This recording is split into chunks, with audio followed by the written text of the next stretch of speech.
Mr. Mindset. How are we doing, bro? We're doing pretty good. How about yourself, Mr. Man?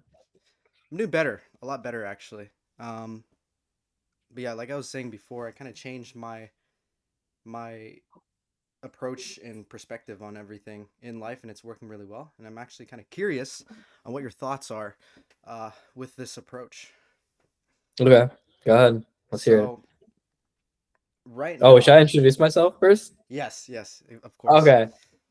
Mr. Mindset, Omair Islam here. I run a six-figure agency on top of a coaching program that helps entrepreneurs usually manifest their desired reality, whether it's an income goal, fixing the dating life, which we see a lot commonly, health and fitness goal, or just getting rid of trauma blocks that are installed within themselves.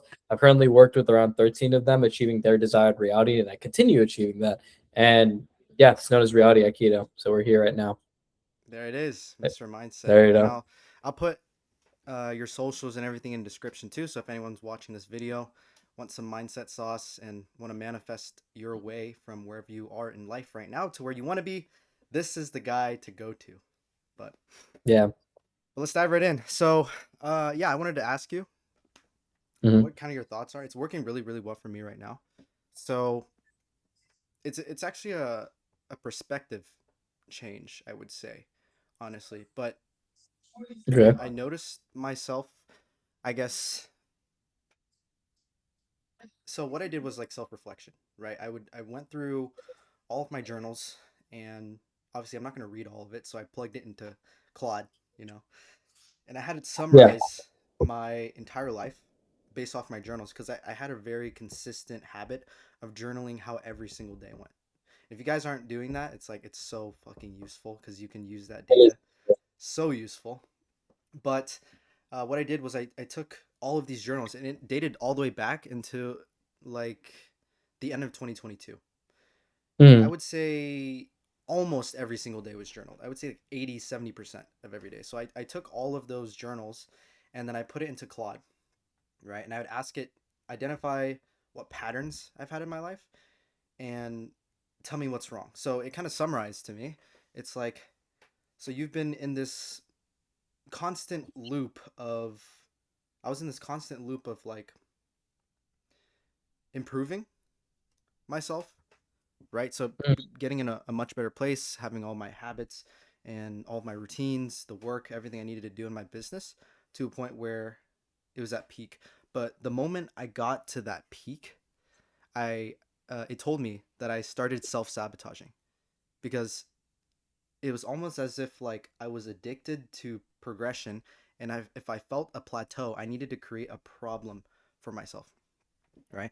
And I sat with that for a while. I sat with that for Okay. a while. I was like, why am I doing this? What thought processes did I have to be able to get to the point where I kept falling back?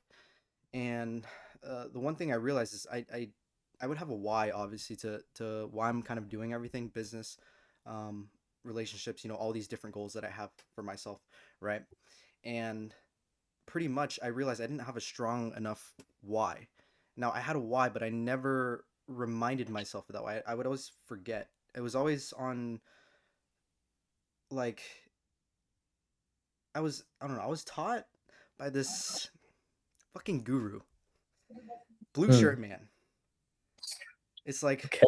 it's like he was telling me, and this was like indoctrinated to my mind, right?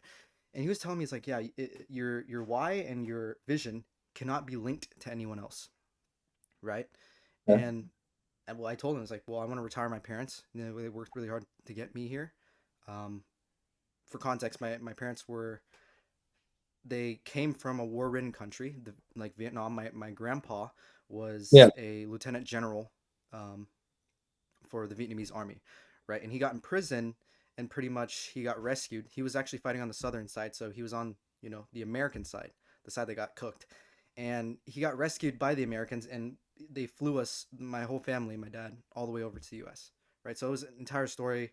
My dad saw like a bunch of dead bodies, all these different things in the war that he's experienced. So they worked really hard to come here, and I was born here in Oregon in the U.S. and one of my biggest drivers was be able to retire my parents because they went through all this. They were able to do all of that. So I was like, the bare minimum I could do is to reshape my bloodline and be able to give back, right? And that was my strongest driver. But then Blue Shirt Man was like, no, you can't have that. It needs to be selfish. It needs to be this. So I was like, I shifted my why for the longest time, and I kind of forgot why I did it, right? To like more materialistic things, right? And not Mm. and don't get me wrong, like I grew up a certain way where um, I always try to prove myself to others, right?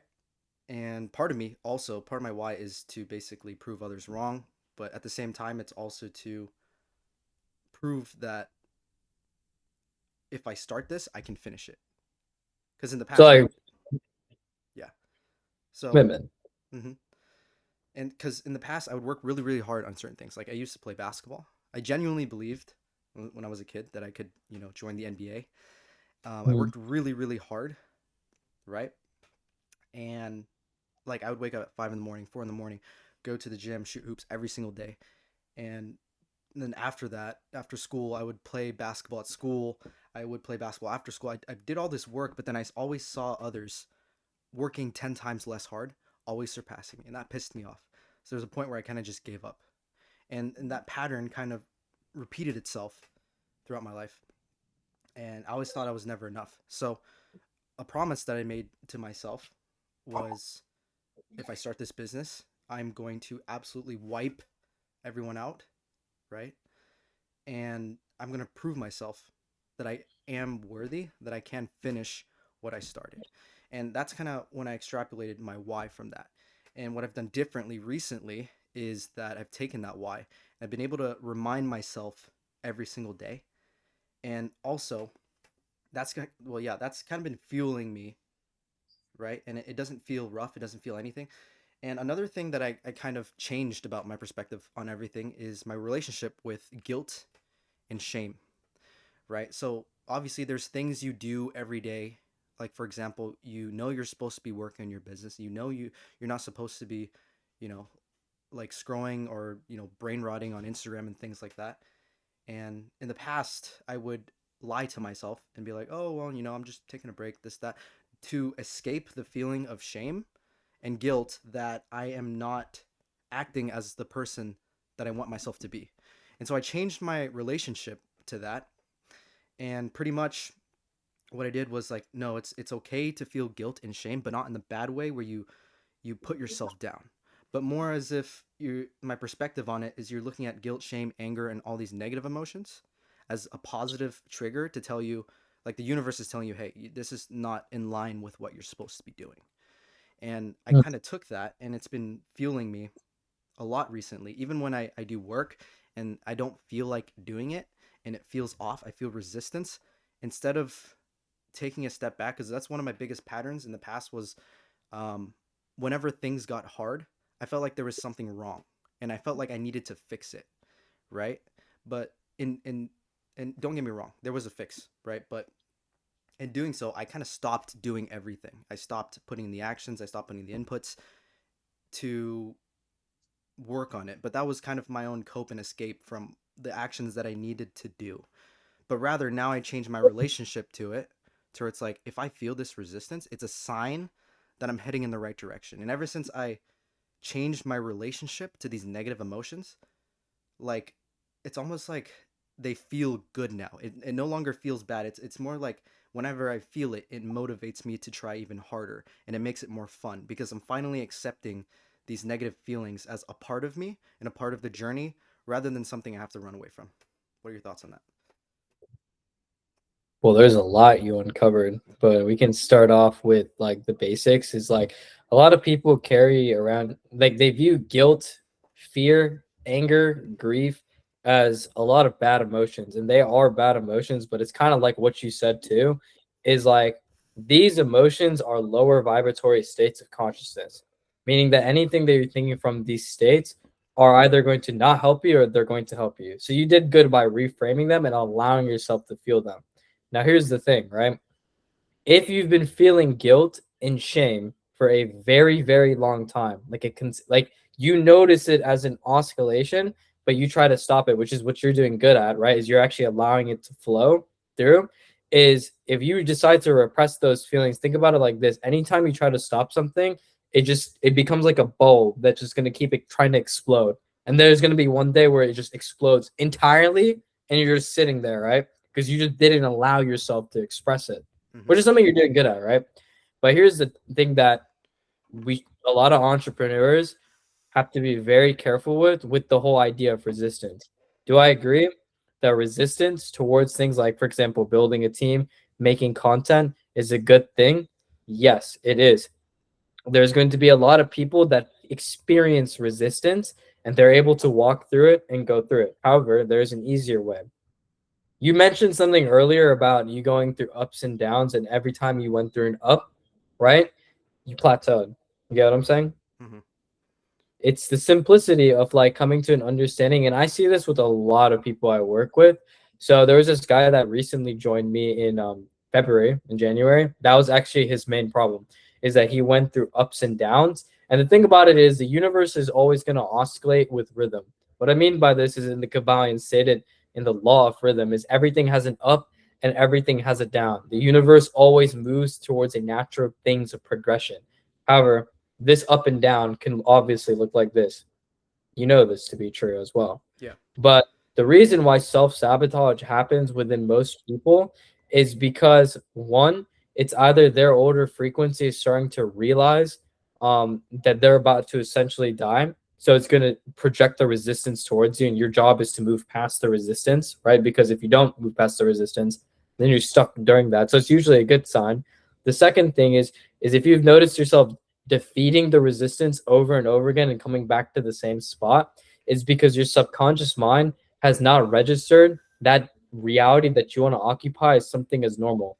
So, for example, with the law of polarity, there's going to be ups and downs, there's going to be masculine and feminine, there's going to be hot and cold, meaning that there's dualities and everything in this physical realm. People like to conceive their life as an up and down, but in reality, it's just going to look like this.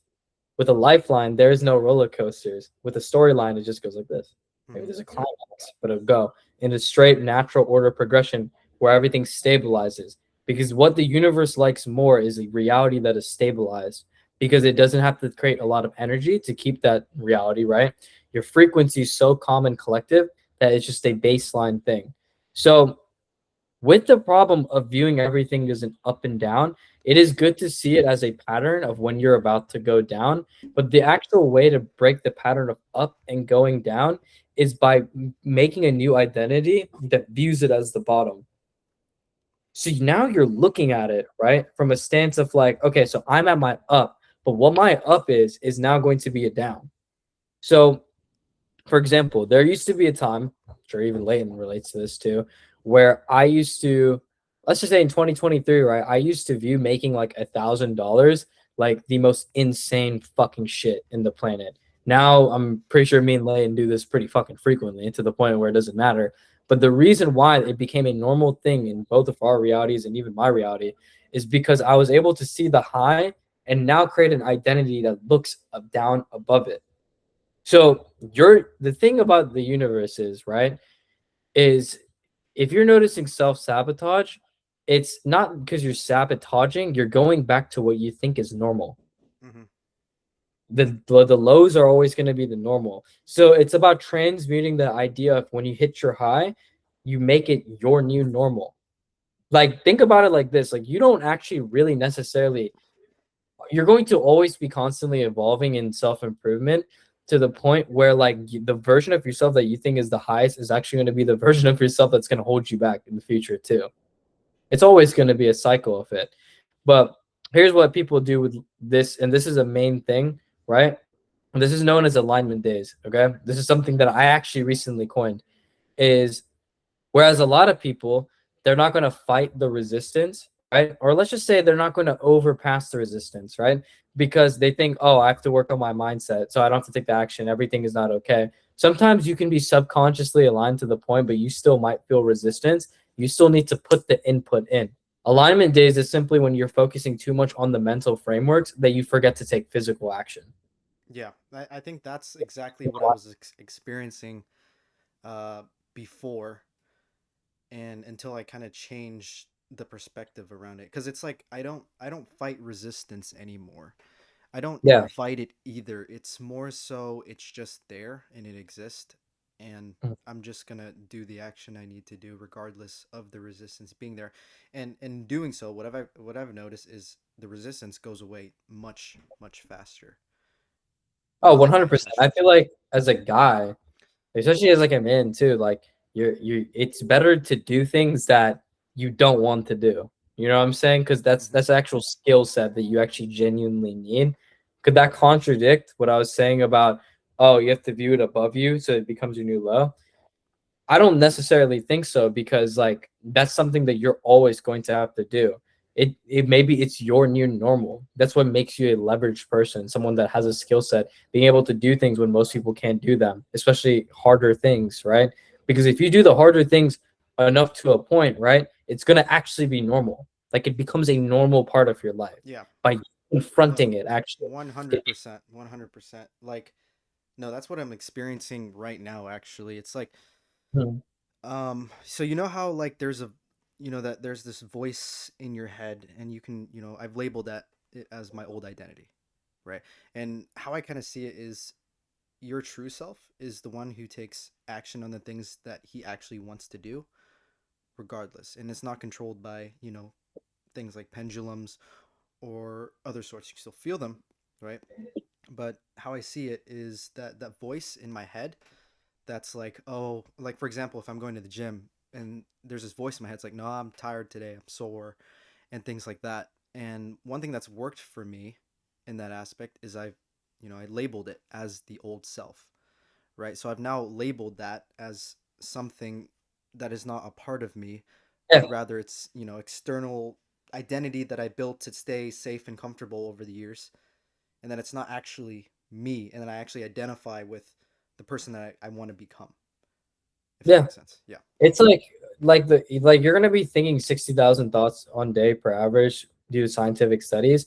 But you got to think about it like this: is like your thoughts are actually not yours most of the time, unless you consciously like actually think of it, right? Hmm. Think about it: your thoughts as a flow of stream, and you get to take a fishing rod and pick the ones that you want to actually keep.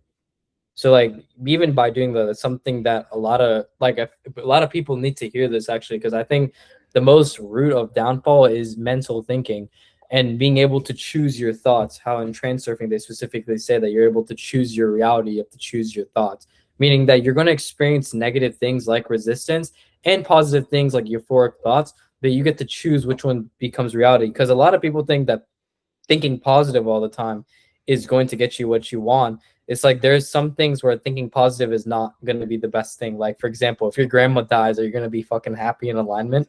No, that's fucking retarded, bro. Like, that's stupid, right? But it's coming to the realization that if we're able to choose the thoughts and we're able to identify with whatever we want, this resistance that we like to view as resistance, it's like resistance is a very interesting term in my opinion, because I've read a lot of books. A lot of people have different terms for resistance. So they have the terms the devil, right? Shaitan is example. I think resistance is more like a scientific, like psychological lingo towards it. But all it's basically saying is just basically the negative aspects of yourself that wants to keep you comfortable. But your job is to make that uncomfortability the comfortable. Because if you're aligned to making like 50K, 60K, 70K, whatever it is, these are just numbers. It can become a normal state of reality if you view it as comfortable. And that's the problem with toxic positivity and alignment days, actually, very specifically. They're waiting for it to be super happy, right? All the time. But the thing is, if you had your reality, you actually would not be feeling all these emotions. Because when I achieved that, that's how I felt. I didn't think of it as anything crazy. A lot of people in October and like November came up to me like, "Oh, how did you do this? What secret method did you do?" And it was literally just me viewing it in a comfortable state. Like I was very comfortable with that idea. I think this would help out a lot of people that are watching this. But what kind of internal dialogue do you have with yourself to be able to come to terms with these things and be able to, you know, push through when things are rough and when people are going through that dip? Like, what kind of things do you tell yourself on a daily basis to stay aligned? Oh, well, when you're in a dip, dude, it feels like you're losing your shit. Like a lot of people need to accept this, right? When Hmm. you're like overthinking and you're extremely emotional, right? A lot of people try to solve the flow, like how we're thinking, like the flow of thinking, like, oh, I'm gonna start thinking like this, I'm gonna start thinking like that. But what's funny, Leighton, is that they're actually not solving the main problem. When you're overthinking and when you're very emotional, you're out of control. You're actually perceiving the self-image of you being out of control, because that's what it is when you're in a dip. Mm-hmm. You're no longer identifying with the person. So let's just say, for example, I want to make 10K per month. Last month I made 4K, so it made me start going crazy, right? But if I were to think about it from an identity point of me being at 10K, there's going to be bad months. There's going to be good months, right? Mm-hmm. But it's coming up to the first thing that I'll tell myself is that this is kind of like a rule number one is I will repeat to myself, I'm able to control my mind and emotions. I know that I can control my mind and emotions. I know that I can control my thoughts and emotions. Thought lines like these, because now you're getting back control over what is happening to your mind and emotions. And the thing is, like, this is something that I actively repeat to myself too. I know that I'm in control of my mind and my emotions.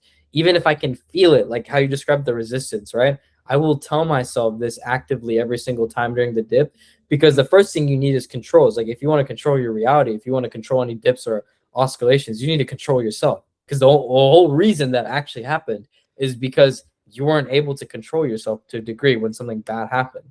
Mm-hmm. So something bad happens to someone, they start losing control. But the best people, the most skillful people that I've ever met is when something bad happens, they actually don't give a shit. And the reason why is because they're able to control themselves and see that they're able to put themselves above in a position that they needed to be. So let's talk about one thing, which I could consider a dip. So Leighton was actually there in Orlando in November Leighton, when I was in Fortune Consulting, right? you And you've I been mean, still, misnaming me with Aiden this whole time. yeah, I was with Aiden, right? Let's talk about one thing that could have been seen as a huge dip. So I was in this program, right? And let's just say a couple of dumbasses got really jealous, right? So they kind of went through my client's biggest client snapshot, right? And Mm-hmm. they're pranking it. And I had a 12K month invoice and I got disputed. I know Leighton was actually there for that, and so was Aiden. And if you ask them, didn't freak out as much as I needed to be, because I knew it was going to be solved, because I viewed myself as someone that can easily control their mind and emotions and be able to attribute to their reality, right? The second thing is whatever is happening, it is happening for you, not against you. So what I'll tell myself, a very simple statement, is that the world is always taking care of me. I let my world take care of me, right? Because if you understand the world's always taking care of you, that goes into your subconscious mind with emotional conviction, and then what ends up actually happening is your reality, right? It ends up becoming better. Now, the times that I've even analyzed within myself where I'm going through a dip, I promise you, I know this for a fact because Layton's also seen my dips too. Yeah, doing stupid shit and stuff. Like, just honestly, right? Like, I was doing stupid shit, like smoking weed all the time and like doing this stuff, like not being able to take action and doing business work and shit. Like, he's seen my dips. I'm not gonna fucking hide from it, guys, right? But the thing that I actually noticed that caused these dips the most, even in my clients that I've worked with, is that they don't have a belief that they can actually control themselves. And if you're trying to control your reality, you have to actually control yourself. Your word is iron, your word is law. So if you're trying to transmute something, this emotion within yourself has to come from you. And I had this client that recently joined too, and he was making literally no money, like at all before he joined me. Like, the fact he joined me is actually fucking insane to me. And he was going through him like getting occupied by watching like porn and shit like that, right? He couldn't do the work. He was thinking badly about himself, right? And it's all because he had this belief, like this internal belief. And I had to sit down with him and talk to him for an hour, that he could not control himself and that he was letting shame win. How do you expect to control shame, anxiety, fear, all of these emotions if you don't have a predominant belief that you can actually control yourself? And anytime that I've snapped out of it, right? And it's very easy to talk about these things. Like, if someone's watching this, it's very, very easy to talk about all these things. But when shit hits the fan, you're going to get pushed against the wall, like kind of how Leighton's saying, and you're gonna have to deal with the resistance. It's something natural that you're going to have to go through. But the main thing that has gotten me out of this is, one, telling myself, kind of how Leighton was talking about, this is not me. If you repeat to yourself like, this is not me, like, what if you're going through some shitty circumstance, You're disassociating from the situation now. And the minute you disassociate from the situation, telling yourself that I'm in control of my mind and emotions Hmm. and that the world is taking care of you, you're going to literally get out of that rut extremely, extremely fast. Now, if this is a actual psychological pattern with self-sabotage, and you see this with people in relationships very primarily, they get with the same partners, you see them like, deal with toxic partnerships as well too. It's something that you need to go in your unconscious mind, and usually there's one memory that's actually holding you back, and you need to dissociate from that memory by reliving it again. That's the only way. Like, if you notice as a pattern, one time ruts are fine, right? If you notice yourself falling off for 2 or 3 days and you're freaking out, that freaking out is going to lead you to keep literally materializing the same circumstance over and over again. That's why you see people never get out of ruts. It's So only when okay. What were you awesome. saying? So I wanted to touch on something you just mentioned, actually. When you Okay. mentioned reliving something, I guess kind of help me understand your process going through that, because I've tried to do that in the past consciously, but it's like difficult to get to that point. It's like I can get to that point, right? But it's like I'm reliving it in a sense, but I don't really feel much from it. It's just like a scene running in my head. And obviously, there's been times where I've been able to relive moments, but it's more of so they naturally came to me. So I guess, what are your thoughts on that? So the thing with trauma exploration, so this is what I actually do now with the people that join my program in the first month before we even manifest anything. It's like I actually have to do this with people, or else sometimes the materialization just goes all over the place. Is like your brain is so good at hiding painful things. Mm-hmm. Like it knows how to suppress it so well to the point, like, let's just say, imagine you're like digging up something in the ground, and every time you go in this visualization, you close your eyes, you're trying to relive something. It's like you can see a dinosaur fossil, but only like the tip is pointing out. Yeah. And so what most people will do is they see the tip, they don't see the whole thing, right? They'll just leave and they go, it doesn't work. And the thing is, you have to understand is like that aspect of yourself is very good at it's been hiding it for like 10 or 14 years, or however long, 19, 20. It's been so good at hiding it. It's just when people go with that expectation of like, oh, it's like it's gonna be done as soon as I do it one time. It's not gonna be done. So like, for example, a lot of people to me, like they describe this is symptoms of like when you're getting close, right? But it's gonna take a little bit more effort. It's like you see, it's like haziness, right? You actually can't see what you're about to like, visualize, like you're trying to relive, you can't see. The second thing is you can't feel it. The third thing is like it doesn't go away. So before I go into this, right, my experience from trauma is like what we need to do is it's a three-step process, right? Is one, we need to get into a very relaxed state. So a lot of people try to consciously try to relive things that might affect them, but it's like you're guessing, you're like trying to rationally think when it's all emotional. All your traumatic events are subconsciously stored, meaning that they have a high negative emotion, meaning that you have to get into a theta wave state where your subconscious is easy accessible. And once you're in a very, very, very, very, I'm talking insanely relaxed state, you need to prompt your brain with one thing, kind of like Claude, and ask yourself, what is one memory that's been affecting me?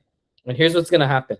There is going to be one memory, and you have to sit there with it until it becomes clear and you're able to feel it in a first person emotion. This is where actually most people give up because they don't either feel it or they can't see it properly.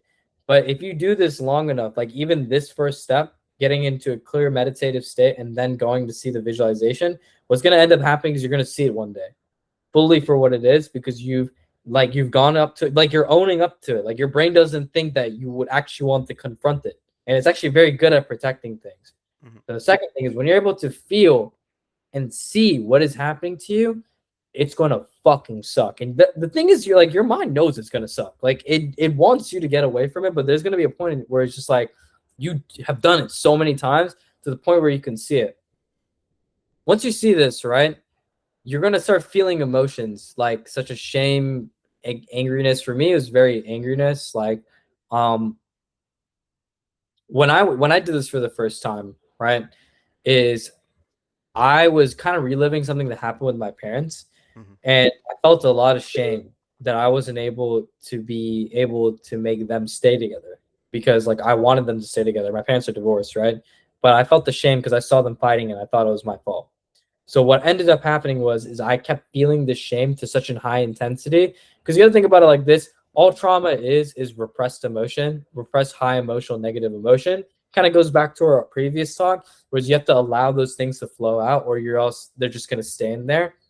And once you feel it to such a degree, what's gonna happen in the second step is you're just gonna go numb.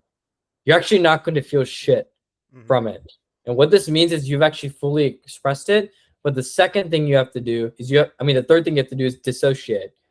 So now you have to view yourself in a third person perspective going through the actual traumatic event, because then your subconscious mind is actually going to recognize as something that is not like a part of you anymore. Like it actually, like you're moving on from it, right? And when you're doing this from a third person perspective, I like to visualize me holding my past self, whoever went through the trauma, right? That version of myself, and show them a vision of the future. The reason why you're showing a vision of the future is because now you're giving it the emotion that it wants and clarity that you're going to like, that it can trust you. That newer version of itself can trust you. And this is often known as shadow work. It's just my kind of spin off from the way I do it with my clients. But if you're having problems going through this, it's like, so someone recently just joined Aikido and he's been doing this for 2 weeks and he's seen like significant improvement. Like he's made more money just because of this. We haven't even touched manifestation. Like we barely touched it too. Mm-hmm. And it's very important that you stick it through and that your mind is very, very good at holding these things, but your consciousness is better. Your awareness is better. So if you're like going through something where it's just like, something's there but it's not fully showing itself, it's like it's kind of like what you said, like you're gonna have to actually push through it at one point. Like it's not gonna show itself it doesn't want to be, it doesn't want to show itself easily. Like why would it? You know what Mm-hmm. I'm saying? Yeah. You gotta shine the light on it, like a fucking extreme light. So that So takes time. in that sense, it's just more of obviously putting in the inputs and that, and just kind of being patient with it, and then over time, basically what you're saying is eventually you'll get to the root, and then you go through that process. Exactly. Do You'll you go think through it's this. do you think it's possible to still, well, obviously it's possible, but what do you think about like,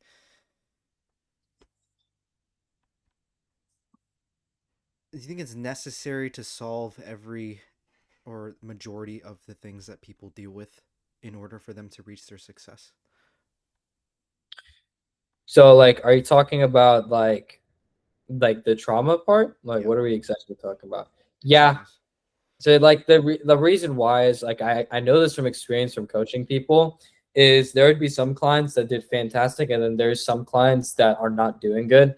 Mm-hmm. And most of the time it actually had nothing to do with them manifesting the business, is because of one specific memory that held such a high emotional charge that they're not willing to let go of it. That when they're like, for example, they're materializing 30K per month or something or whatever reality that they want, and they had a past dating problem, their mind knows that they're gonna go through another point where they're gonna find someone that's good for them, because now they're that person. They feel proud of themselves. They feel that love internally within themselves. So they self-sabotage. They just go back right down.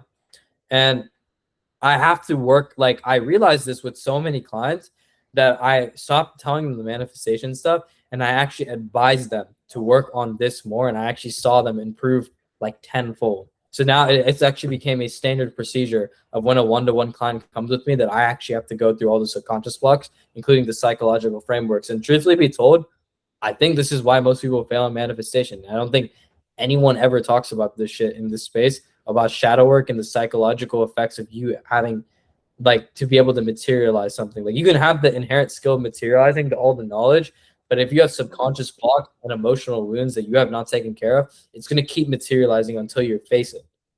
And the thing is, like, it is not easy facing those things from a psychological level, because it hurts. It fucking sucks. And I remember being in this spot too, is I sure as hell did not want to fucking face it either. I mean, anytime I tried, I'd go away and be like, we'll just do it later. And that's your mind resisting because it knows that it's about to be, essentially, you're about to break yourself to become something new. And I wish a lot of people talked about that in this space. The psychological works of shadow work, like Carl Jung, the Red Book, because without me knowing that stuff, I wouldn't have materialized my reality. I wouldn't have been able to help my friends and clients materialize their realities now, because it's such a huge thing for breaking patterns of self-sabotage and in general holding yourself back. It's so important. That's A awesome. lot of people need to know this shit. Like a lot. It's like you see all these guys like crystal fuckers and shit, and they're not talking about, like, for example, a lot of there's this whole community of like manifesting your ex back. By the way, we've done this, right? And the reason, shout out me, you know what I'm saying? We've done this before. It's like the reason why they're not able to manifest their ex back is because they don't have love within themselves. They don't have love. They're actually traumatized by the event of the heartbreak. Like they have decided not to face it, and they're waiting for that girl to come back and give the love. But you need to feel that love internally, because that love is going to be a magnet to the universe where it attracts people like that. You might even try to manifest your ex. You might get a fucking girlfriend. I've seen this happen with people too, right? Hmm. Because it's not the person; it's actually the feeling that you want at the other end of the day. But that's why you see people like, for example, people trying to manifest money. You see people trying to manifest money and you see them typing the Neville Goddard comments and shit like that, being like, oh, I'm wealthy. It's like, why are you saying that in the comment section? But that's beside the point. um I'm wealthy and stuff like that, but they think from a place of poverty, and that is all traumatic wounds. That is all psychological behavior. And that's the suckiest. That's why most people will never materialize, because their trauma actually impacts them to a degree which they actually don't want to talk about too. They Okay. don't want to go there. But yeah, I'm curious, through your experience with, working with people, what's the most what's the most common mistake that people make in this space that you see? they don't stick to one goal. What do you mean? They're they don't stick to one goal, or they don't have an understanding of how the rules of the game work. Why do you think they do that? I think they do that because they get insecure because of reality. Because they like, it's gonna come down to the rules of the game, right? So whenever something is not changing, whenever something is not getting better in front of you, it is all an internal reflection. But they think of it as more of like an output, right? Like they think that output is an input, basically. Hmm. So they see like, oh, I've been trying to materialize this for 2 weeks and shit like that. I want more control. I want more power over it. I want more egotistical. That's what the ego is, the desire to control things. So if you have the desire to control things and you're acting from an egotistical stance, and think about what Carl Jung says about the ego is actually you in the physical plane. That's what it is. It's the inhabitant of the physical plane. So now that's why when you see someone thinking from a high ego, right? They're not thinking metaphysically. There's no such thing as you being better or worse than anyone. Like the universe neutralizes it, right? But then they go, okay, I want this power. I want this desire and control. Instead of me actually pinpointing that and subconsciously programming myself, what I'm going to do is I'm going to change the trajectory of things. But here's the thing. If you had that feeling that you want from the goal, the goal doesn't matter. It's going to materialize because you inherently have that. So I see a lot of people switching their manifestations, switching that, or they're like blinded by the rules of reality. Like they're trying to control everything. It's like your job is not to control everything. Your job is to choose the path and let the universe do the rest. That's Hmm. why in transfer it says you have to be meet. The world's going to meet you halfway. But sometimes we don't allow the world to do its job. We just want the ego to do its job, and that's what I see with most people. Like those two people, very like those two things, not knowing how things work, and the first thing of like switching the goal too much. It's like if you keep switching shit, like the universe is not gonna know what the fuck you want at the end of the day. Yeah. And I see this all the time. Third thing is, actually, I left the third thing, the most important thing. There's four subdomains. I mean, Layton knows this too: health, fitness, dating, myself, and business and work relationship. If one of these are fucked, but sometimes, if one of these are fucked, sometimes, I'll say sometimes.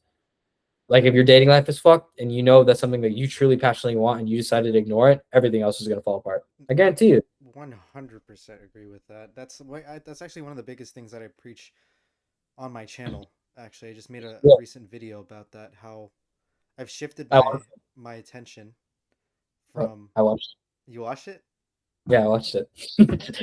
Yeah, I I did. shifted my attention from, for example, in the past, I would put everything, all my focus into just business, business, business, and my relationships were taking a hit from that. My health was taking a hit from that, and in turn, those things would also weigh me down in the business as well. And once I made that mental shift, it's like, okay, we need to how you one big thing I believe in is how you do one thing is how you do everything. Everything Yeah. ties and is connected to each other. So once I put my focus, which is this is quite recently, this was like about a month ago, everything changed. I now focus on health, wealth, and relationships, and they just all tie in together, and it just flows 10 times easier. But I had one final question for you before we end this video. But if you had to, because this is a lot of information, right? If someone's getting into this space for the first time ever and they hear all of this, it might be a little bit confusing. So if you had to help someone that's brand new get off their feet and get into this space of improving themselves in this way, what would you tell them?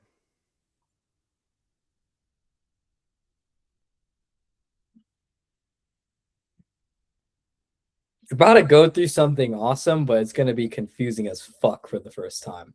And to be expect yourself to be perfect and learning all this mindset, all this business knowledge, all this dating knowledge, right? I think me and Lane have been there. To expect yourself to be perfect is literal insanity. Like you will not be perfect going into this. And if you notice yourself not doing one thing right and you just give up, maybe it wasn't meant for you, but for the people that are actually interested is you're going to actually fuck up so many times to the point where you start learning on how to change with all the information that you need to do. So if you improve 1% every single day, you're going, and it sounds so corny and cheesy, but it's actually the truth. Like if you improve 1% every single day, either you learn something or taking like an action that actually improves your business, your relationships, your health and fitness, you're making progress. Please focus on the smaller things because the smaller things will expand and become into bigger things. And if you're new to this, right, what we just talked about might be mumbo jumbo to you, but you'll go into the right path if you stick to it. Commitment and perseverance. Commitment and perseverance. Before all the manifestation stuff, I was like a dead ass stoic. I was preaching masculine virtues and shit like that because that's the thing that's going to get you so far in life is persevering through the hard times. You might be in a fucked up spot. You might want the girl of your dreams. She might have fucking left you too. You might want to make 10K per month and you might be sitting there for 3 months not making jack shit. But the perseverance is what's going to make you someone skilled and competitive to basically watch everyone else fall. Because who's going to go through the pain enough to actually deal with that? Not a lot of people. A lot of people will just go back to school. A lot of people will just go, date the fat girl because, they felt lazy and shit like that. Made myself laugh. But it's the truth, right? Like a lot of people will go below their standards because they're not willing to feel the perseverance of what it's like to have the best. And if you want to have the best, it's only given to a select few that persevere and stick to the commitment of it. So keep going, keep learning, keep trying to improve yourself 1% every single day, and understanding that you can make things easy, but first you have to accept that it's going to be hard. If you accept it's going to be hard, then it's going to become easier later down the line. That's the last thing. That's awesome. Well, you heard it from him, Mr. Mindset himself. Thank you very much for being on this podcast. Yeah, I got you, bro. You have any other words to tell the audience?